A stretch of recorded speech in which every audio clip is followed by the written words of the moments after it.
check out this full metal Tokyo Marui Desert Eagle. It's so full metal. You haven't even seen as much full metal as this. Look how full metal it is. Shut up.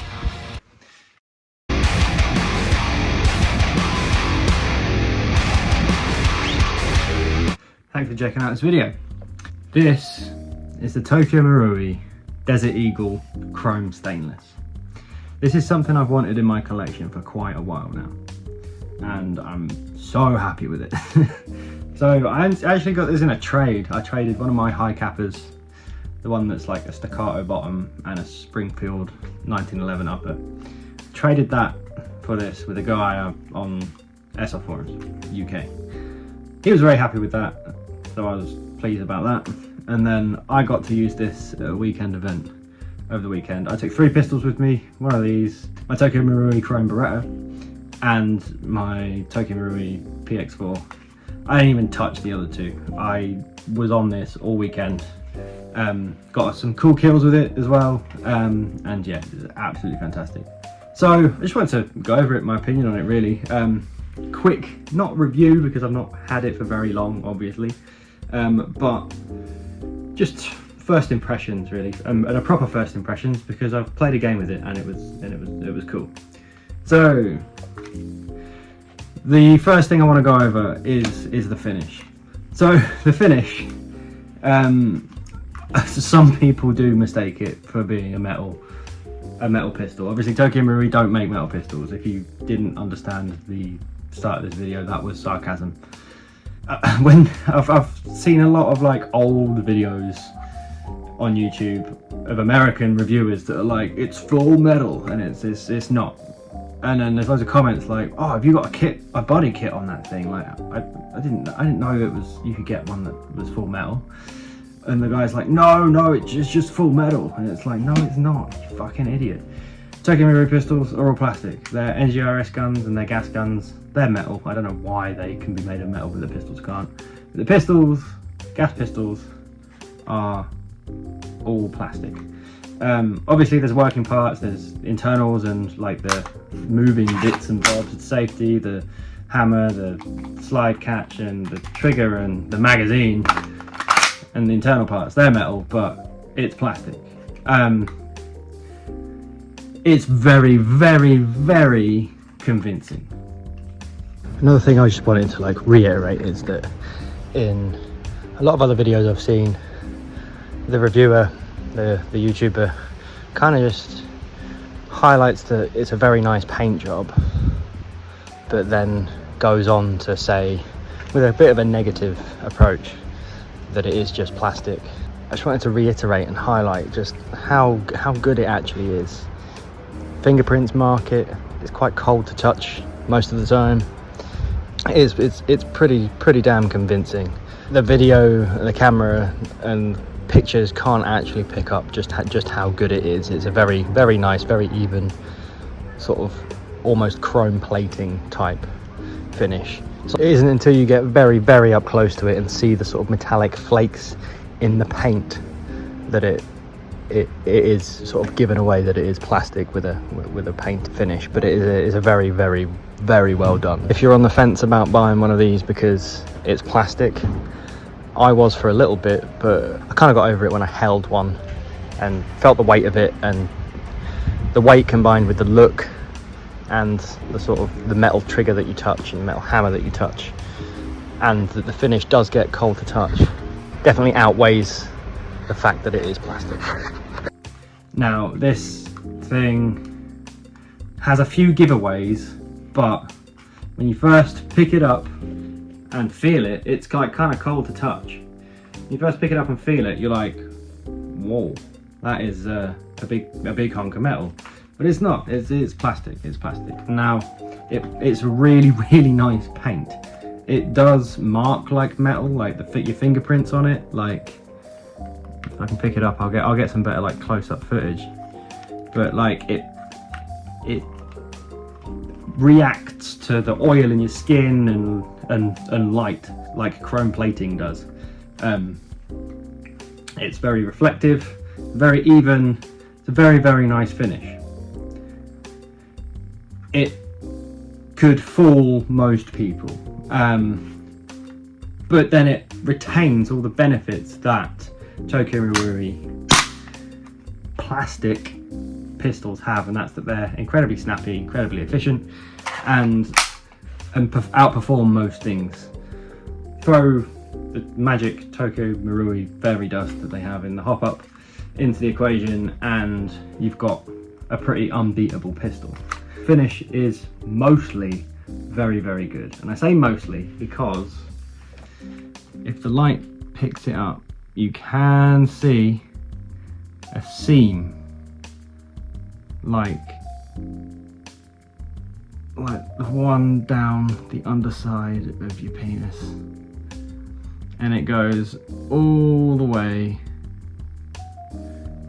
round the frame, pick it up there, of the gun, and that's a bit of a shit. Now I can live with that because when I'm holding it I can't see it, but what I can see is the one that goes around the hammer. There is a replacement drop-in like steel hammer that you can buy for about £7 plus shipping, and this little bit that it actually hits here, it doesn't actually slam into this, it slams into like this little metal bit down there. Can you see? I'll take the mag out, I'll let it drop. It hits that before it hits anything else, and maybe the bolt there, but that bit that it hits down there, that's made of steel, so a steel hammer is not going to damage anything, hopefully, and it will take that away, because that does make it look quite toy-like.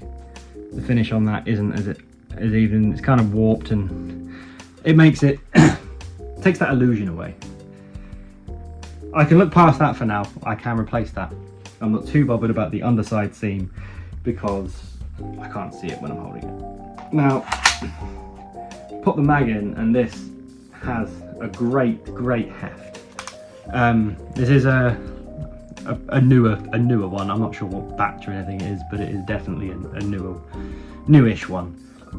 It hadn't been very used when I got it. I got it with the box and all the accoutrements and stuff like that. So that's all in good nick. The gun's in good nick. I know it's not been very well used. I'm pretty sure the previous owner said he didn't skirmish it because he was too worried to scratch at the finish. This is now my main sidearm for like outdoor play. I don't need to attach any lights or anything to it. Could attach a scope to it, and I could attach a scope to it, because the range on this is kind of stupid. My favourite kill that I got at the weekend was plinking someone about 40 metres away that ended the game. He was like hidden behind cover, and I could just see his arm poking out, and I had the high ground on him and just took a properly aimed shot, one well placed shot, and that eliminated him. It was a infected game, so 2 players are infected, and if you get shot by them, you join them and become infected. He was the last player to survive, essentially. I'm not sure, it could have been him and one other person that got hit at the same time.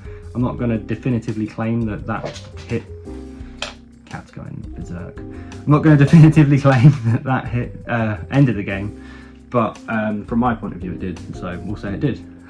But yeah, one well placed shot that ended the game. There you go, said it. So I was very, very happy with this and how it performed. I'm not worried about it being plastic and breaking. I am running green gas in it as well, just because I really want the kick that it gets. I really like the kick that it gets on the green gas. I took it out on the sort of chrono range that they had at the site, and I was able to hit like the sniper test target that was, you know, for snipers to like 0 scopes, and I was hitting that with, you know, the iron sights with no problem. So it's not me, I'm an okay shooter, it's not, but it's definitely, a lot of credit goes to just how well put together this thing is. As I said, I'm not worried about the plastic breaking. I'll update that as it goes. If I start to damage it by running green gas in it, I will update and let you know. What I would like to say is, a lot of people are put off by Desert Eagles because there's a lot of like you know, if you've got small hands or smallish hands, it's not going to be very comfortable. Now, I don't have the biggest hands. I don't have small hands, I don't think, but I don't have like massive hands. And it's really comfortable for me. The grips are really nice and rubberized, and all Desert Eagles replicas, even like the really cheap ones, they've got nice rubbery grips. So it's doesn't have the real 50 Action Express recoil that you need to take into consideration with it being grippy or anything. It's really comfortable, and it actually fits in your hand quite nicely. The slide release is right there. You do have to adjust your grip if you don't have monster hands to release the magazine, but you know, oh well. It means you're a bit more careful about ejecting your magazines, and you're not going to drop them on the floor and damage them. They are pretty robust, but you know, like all Tokyo Marui metal things, it's not steel or anything. It's not going to be the most robust gas mag. The other thing quickly is holstering, and you know, taking out your holster and re-indexing and getting caught like a deer in headlights because you can't reholster your weapon properly. It's just something to kind of get used to, I guess. It was a little bit more cumbersome feeling than quickly drawing out my other pistols, my other smaller pistols. I tend to go for like full-sized pistols anyway, Berettas, 1911s, high covers and stuff. So it's not too dissimilar, and it's about the same as running my Mark 23. It's not too bad. It just takes a little bit more practice than maybe you've done before. You know, changing from your primary, drawing out your secondary, and then reholstering it. It would probably have been more beneficial to have my holster a bit further round from where I usually have it, and maybe a bit lower, but that's, you know, stuff to learn from next time. I do have it around my waist. I don't really want this banging off my leg. It's not as heavy as people make out when it's on your gear if you've got it secured nice and properly and close to you, but I wouldn't want it like hanging down my leg and banging around on my thigh. That way it would just get kind of annoying, and when I'm like hitting the deck and rolling around and stuff, like then I might worry about damaging it. But I hope to get a lot more time on it. I plan on hopefully playing as many outdoor games as I can this summer, and this is going to be with me at every single one. I'm not going to be particularly protective about the finish or anything like that. I think it's going to hold up fine, and if it doesn't, I'll just get another one and have that as a display one. I don't display this. This is for use because it needs to be used, because it's very, very, very good. That's about it for this video. Like and subscribe if you like my content and want to see more of it from me. If you made it to the end, you're the best. Thank you very much. Thanks for watching this video, and I'll see you in the next one. Cheers.